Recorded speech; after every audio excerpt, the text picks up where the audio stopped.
बऱ्याच वर्षांनी या ठिकाणी रोडचं काम चालू होतं, आता तुम्ही पाहणी करताय. अशा पद्धतीने या ठिकाणी सुंदर काम दिसतंय. मटेरियल देखील चांगलं मिक्सरच्या माध्यमातून मटेरियल देखील चांगलं वापरलेलं दिसतंय. कशा पद्धतीने या ठिकाणी रोडला प्रमा आहे, किती दिवसाच्या लोकांची मागणीचा आता सुटकेचा श्वास त्यांना मोकळा होणार. ही गेले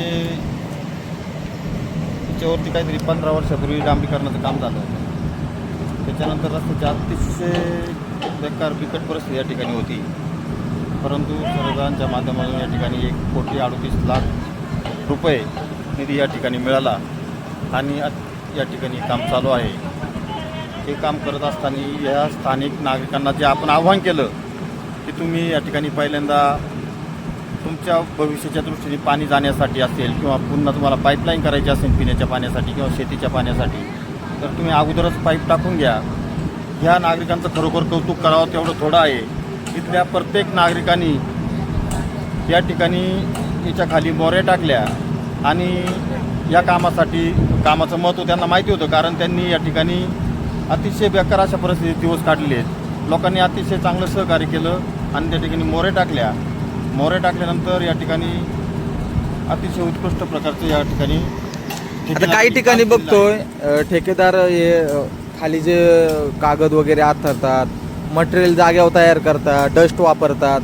आता याच्यात काय वेगळा हेड होता की कशा पद्धतीने? नाही, जो आपण काम ज्यावेळेस दिलं शरदांनी त्यावेळेस ठेकेदाराला सांगितलं होतं की तिथल्या स्थानिक नागरिकांची कुठलीही तक्रार येणार नाही आणि कुणी आपल्याकडे बोट करणार नाही, अशा क्वालिटीचं काम द्या. त्याच्यामुळं ठेकेदारांनी या ठिकाणी कुठली खडी किंवा कुठलं डस्ट वगैरे न आणता, सिमेंट न आणता, त्याच्यात पैसे न वाचवता हे रेडी मटेरियलच आणलं आहे की जेणेकरून त्याची क्वालिटी व्हावी. आणि खरोखरच या ठिकाणी रस्त्याची क्वालिटी अतिशय उत्तम दर्जाची आहे, याच्यात कुठलीही शंका नाही. नागरिक खुश आहे. नागरिकांच्या म्हणणं जाणून घ्या तुम्ही, त्याला महत्त्व आहे. नागरिक काय म्हणतायत ते तुम्ही जाणून घ्या. बाबा, या रोडचं काम चालू आहे, कशा पद्धतीने का ओके आहे का काय? ओके. आता सिमेंट काँक्रीटचा रोड प्रथमतः इकडे होतोय का झाला होता याच्या आधी कधी? त्याच्या आधी कधीच नाही. डांबरी झाला होता पण तो फुटून झाले 7-10 वर्ष तो डिफरिंग केला नव्हता. 10 वर्ष होऊन गेले. आता काही म्हणतात इकडे आमचे फार इकडून येण्या जाण्यासाठी मुलांना शाळेत जायला त्रास व्हायचा, खड्डे होते मोठमोठाले. शाळेचं मला जाण्या येण्याकरता, शेतीमाल बाहेर मार्केटमध्ये येण्याकरता किंवा शेती अवजारे आणण्याकरता रस्ता बरोबर नव्हता. खास करून शाळेत मुलांना म्हातारी माणसाला त्रास व्हायला होईल. तेव्हा हे काम चांगलं केले. काय आहे? कोणाच्या माध्यमातून काम होतंय? हे आपले जयसिंग कोटे पंचायत समिती सदस्य यांच्या माध्यमातून हे काम झालेले. हा पाठपुरावा म्हणजे आमदारांनी केला आणि तिथे मग आमदारांच्या निधीतून होतोय काम. त्या निधीमधून झाले काम. काय आता तुम्हाला या ठिकाणी बसलेत, कामाची पाहणी करताय, काम चालू आहे, कसं समाधानी का? काय काय अडचणी आहेत? कॉन्ट्रॅक्टरने काय सुधारणा केल्या पाहिजेत? आता काय रोड झालं मग आता काय चालू राहतं काही ना काही. सिमेंट काँक्रीटचा रोड एक हेवी बनवला जातोय. चांगलं बनवलं. चांगलं आहे. एक नंबर. आता रोडचं काम होतंय, कसं चांगलं होतंय का काही सुधारणा केल्या पाहिजेत? रोडचं काम व्यवस्थित होतंय. सुधारणा म्हणण्यापेक्षा मुळातच जागा कमी आहे, बरोबर ना. आणि आता साईड पट्ट्या पाहिजे आणि गतिरोधक पाहिजे, ठिकठिकाणी गतिरोधक पाहिजे. आता सिमेंट काँक्रीटचा रोड या ठिकाणी पहिल्यांदाच होतोय. लोकांना मोठा त्रास सहन करायला लागायचा. गचके असेल, डांबरी केल्यावर लगेच तुरंत फुटायचा. पूर्ण 10 वर्ष आम्हाला एवढा त्रास होतो. काही गावात जायचं म्हटलं तर अक्षरशः वैताग यायचा आणि खड्डे एवढे होते आणि गाड्यांचं तर पूर्ण वाटतं. आता मिक्सर मधून डायरेक्ट मटेरियल काय कॉन्ट्रॅक्टर इथं ते डस्ट बिस्ट मिक्स करून टाकून देतात मटेरियल सिमेंट काँक्रीटला. यांनी डायरेक्ट मेन मटेरियल म्हणजे प्लॅन्टवरून डायरेक्ट बनवून आणलेत हेवी मटेरियल. कॉन्ट्रॅक्टरचं काम चांगलं आहे का? कॉन्ट्रॅक्टरचं काम चांगलं आहे आणि आता ही सिस्टम आहे ना. कोण आहे कॉन्ट्रॅक्टर? कोणाचं आहे? आपलं संकेत आहे. संकेत विदाटे. आणि ही सिस्टम आहे ना आता डायरेक्ट मिक्सिंग करूनच आणतात ना. काम चालू आहे, कशा पद्धतीचं दर्जेदार काम होतंय का? कॉन्ट्रॅक्टर काय 19-20 होतंय का? आमच्या माहितीनुसार काम तर एकदम दर्जेदारच होतं. आम्ही पाहतोय, सगळे ग्रामस्थ बघताय ते कुणाचं असं म्हणणं नाही आहे की कामात कुठल्या प्रकारचं खोट आहे किंवा काय. काम एकदम दर्जेदारच होते, त्यात कुठली शंका नाही आहे. तरी पण कुठं काही होत असेल तर आम्ही नक्कीच उभं राहून ते सांगण्याचा प्रयत्न करू. आता तुमचे काही नागरिक आहेत, कॉन्ट्रॅक्टरला इतर वेळेला काही लोक त्रास करतात, कुठं खणून देऊ नका, कुठं साईड पट्टी देऊ नका. आता तुमची लोक तर पाईपलाईन जोडून पाणी द्यायला लागलेत. नाही नाही नाही, मग तेच आहे, सगळ्या गोष्टी होते ते आपल्यासाठी होते, सरकार करते ते आपल्यासाठी होते.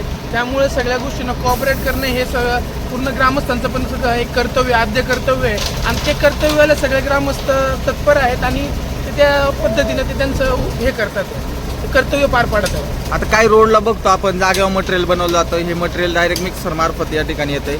मटेरियल दर्जेदार आहे का, काम क्वालिटी काय वाटतंय, नागरिकांच्या काय प्रतिक्रिया आहे आता? गणेश भाऊ, हा तुमचा प्रश्न एकदम बरोबर आहे. जे रोडला माझ्या मते म्हणजे ज्या जागेवरती मटेरियल मिक्स केलं जातं त्या कामात निश्चितच दर्जा कमी होते. पण हे ज्यावेळेस मिक्सरमध्ये येतं त्यावेळेस ते पूर्ण पद्धतीनं ते व्हायब्रेशन सगळ्या गोष्टी वापरून एकदम व्यवस्थित पद्धतीने त्याचं मिश्रण करून येते. हे एक त्यांनी कॉन्ट्रॅक्टर संकेत भाऊंनी चांगले केलेलं आहे. काय कशा पद्धतीने रोड होतोय? नागरिक म्हणतायत की आम्हाला 10 वर्षापूर्वी मोठा त्रास सहन करावा लागतोय, आता काम चालू आहे, काय प्रतिक्रिया? जे होतंय ते चांगल्यासाठीच होतंय आणि काम पूर्णपणे चांगल्या पद्धतीने झालेलं आहे आणि होत राहतंय, त्याबद्दल काही शंकाच नाही. काम चांगले काम चांगले, काही विशेष नाही. काय काम चांगले चांगले गणेश भाऊ, मी अजून माझ्या एक सांगण्यातून मी लोकांना सांगू इच्छितो, संकेत भाऊ सारखे आमच्या वयातील जे नवीन माणसं आहेत त्यांना कॉन्ट्रॅक्टर आहेत त्यांना प्रोत्साहन देणं खूप गरजेचं आहे. संकेत भाऊनी खरंच खूप दर्जेदार तरी 1 रुपया वाचवायचा 10 रुपये वाचवायचे कॉन्ट्रॅक्टर विचार करतात. मी जे आतापर्यंत पाहत आलेलो आहे कॉन्ट्रॅक्टर काय करतात ते आपलं पैसे भरणे म्हणजे खिशे भरण्याचे काम करतात, संकेत भाऊनी नाही केलेलं आहे. ते आम्हाला याचा खरंच अभिमान आहे. माझ्यासारखा एकदम एस्टिमेट प्रमाणे काम केले. सगळ्या गोष्टी त्यांनी चेक करून सगळ्या गोष्टी लोकांच्या नजरेसमोर ठेवून त्यांनी काम केलेलं आहे. याचं मला खरंच मला चांगलं वाटतंय ते की संकेत भाऊनी काम चांगलं केलेलं आहे. आता तालुक्यात बरेच कॉन्ट्रॅक्टरना चिखलफेक केली जाते, काही रोड देखील तोडले जातात, निकृष्ट केले जातात पैसे वाचवण्याच्या दृष्टीने. आपल्या गावात देखील असे रोड आहेत जे आज केलेत आणि 4 दिवसांनी खड्डे पडलेत. बरोबर. आता गणेश भाऊ, आता त्याच्यावरती मला लगेच बोलणं पण आपल्याला तत्पर उचित ठरणार नाहीये, कारण की आताची रोडचं काम चालू केलेलं आहे. आता याची दर्जा ती कामातूनच समजेल, आपल्याला नंतर पुढे येणाऱ्या काळात समजेल की आपण सांगून फायदा नाही, ते पुढे येणाऱ्या काळात समजेल की रस्त्याची क्वालिटी काय. पण आता दिसतं ना तर सगळ्या दर्जेदारच वाटतंय, पुढे येणाऱ्या काळ सांगेल. पण जेवढं दिसतंय त्याच्यावरून आम्ही 100% सांगू इच्छितो की आतापर्यंत चाललेलं काम आहे 100% चांगलं चाललेलं आता आहे. या विभागाला रोडची सक्त गरज आहे असे लोक म्हणत होते. आमची कंबर गेली, 10 वर्ष झाले आम्ही खड्ड्यातून जातोय येतोय. किती कसा रोड आहे, कशा पद्धती, किती किलोमीटरचा आहे, काय काय रोडमध्ये? माझ्या मते हा काहीतरी 80 मीटरचा रोड आहे. 80 मीटर ना, 800 मीटरचा रोड आहे. 800 मीटरचा रोड आहे. रोड खरंच आमची परिस्थिती रोडची खूपच गंभीर होती. आम्ही 5-6 वर्ष असे एवढे हलाखीचे काढलेत. पावसाळ्यात जाणे मुश्किल होतं, पायी चालणं खूपच कठीण होतं. पण काही कारणास्तव कुठंतरी म्हणजे कुठं डांबरी पण झालाय का? हो, डांबरी पण झालेलं आहे पुढं. आणि काही आपले जयसिंग अण्णांच्या प्रयत्नातून, आपले सोपनदादा असतील त्यांच्या प्रयत्नातून डांबरी, काही रोड डांबरी झालेला आहे, काही रोड सिमेंटचा रोड झालेला आहे. तर रोडचं काम आता झालेलं आहे 5-6 वर्षातून आता रोडचं काम झालेलं आहे, पूर्णतः झालेलं आहे. समाधानी.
माझ्या माहितीप्रमाणे तालुक्यात एकमेव असा सध्या असा रस्ता असेल तर तिथं स्थानिक लोकांनी नका एवढा त्रास गेला नाही, उलट सहकार्य केलं पाहिजे ते.